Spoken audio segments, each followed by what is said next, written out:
ఎప్పుడైనా విన్నారా? లేదా ఎప్పుడైనా తిన్నారా? ఏంటక్కా బాబు అనుకుంటున్నారా? గోంగూర కొబ్బరి కర్రీ కోసమండి.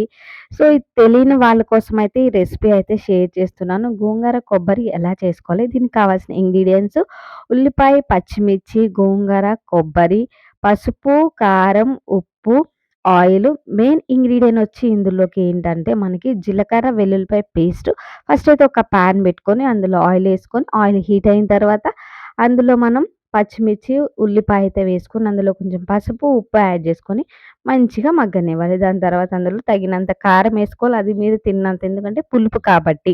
సో, నేనైతే నాకు తగినట్లయితే వేసిన. అదేసిన తర్వాత కొంచెం సేపు ఏగిన తర్వాత వాటర్ క్వాంటిటీ అనేది అది మీ ఇష్టం. అంటే మీకు కొంచెం జ్యూసీగా కావాలనుకుంటే ఒకలాగా, గ్రేవీలాగా కావాలంటే ఒకలాగనేది వేసుకోండి. దాని తర్వాత అందులో మళ్ళీ మనం ముందుగా ఉడకబెట్టి పెట్టుకున్న గోంగూరనైతే వేసుకొని ఒక 5 మినిట్స్ మగ్గిన తర్వాత మళ్ళీ అందులో కొబ్బరనేది యాడ్ చేసుకోండి. అది మంచిగా కుక్ అయిపోయిన తర్వాత అందులో మనం పేస్ట్ చేసి పెట్టుకున్న జీలకర్ర అవి పేస్ట్ అయితే మనం ఏసేయాలి. దింపేటప్పుడు కొత్తిమీరేసి ఆఫ్ చేయండి. వీడియో నచ్చితే లైక్ చేసి ఛానెల్‌ని